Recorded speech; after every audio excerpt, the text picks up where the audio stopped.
West Africa has a growing jihadist problem. There's been a surge in violence. In Mali, where at least 53 soldiers and 1 civilian have been killed. In Niger, the army reports 71 soldiers have been killed by Islamist militants. And while the region has seen violence like this for years, recently things have taken a turn for the worse. Groups with links to al-Qaeda and the Islamic State have been waging larger, more sophisticated attacks and are expanding into new territory. By all accounts, they're thriving, making West Africa the new front in the fight against Islamic extremism. The situation is so bad, the UN has warned of an impending disaster. To understand how jihadist groups first appeared in West Africa, we have to look back at 2 historical events. The first is the Algerian Civil War. In 1992, the military staged a coup in order to prevent the Islamist Party from winning in a national election, launching the country into a brutal conflict. Eventually, Islamist fighters fled the country, seeking refuge in the deserted areas of northern Mali. There, they began to rebuild, engaging in criminal activity and allying with local rebel groups.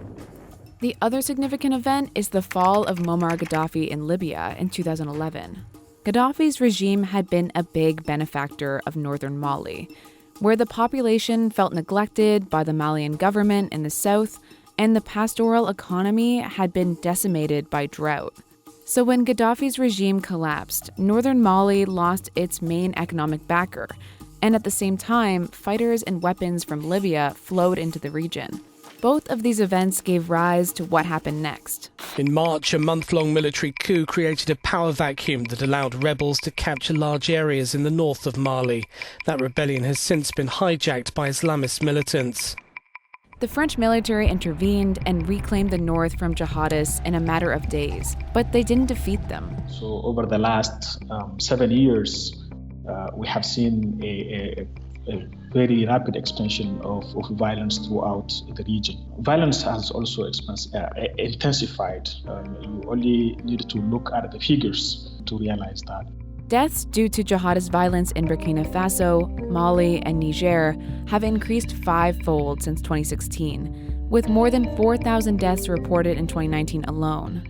I'm the most worried about Burkina Faso. There have been a lot more attacks against Burkina Faso, which up till about a year ago was fairly immune to this kind of militant violence. In Burkina Faso alone, 500,000 people are currently displaced, and the recent surge of violence is forcing thousands more to flee their homes. And while some of these groups have adopted the branding of international terrorist organizations like the Islamic State or al-Qaeda, they're still extremely local organizations.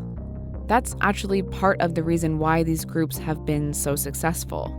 They thrive in areas where there is either a weak government or no government at all, which allows local conflicts to arise, which they can then exploit. In some cases, they provide protection and social services to these marginalized communities, gaining their support and, in turn, allowing them to spread their ideology. But there's another reason too: climate change. Rising temperatures have caused drought and hunger, prompting migration and contributing to instability. 70% of West Africa's population depend on agriculture and livestock for a living, and persistent droughts have threatened that way of life. And so militancy is one answer for a lot of young men.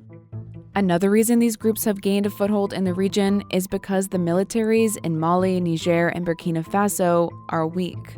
And that weakness has a long history having to do with the balance between civilian authorities and the military and not wanting to make an overstrong military. It also has to do with the African history of what the purpose of militaries are. You don't see a lot of interstate war in Africa.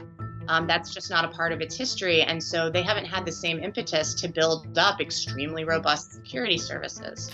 Right now, there's a large UN peacekeeping force stationed in northern Mali. And France, alongside a military coalition of African states called the G5, are fighting militants. But with violence continuing to spill across borders, the message is clear.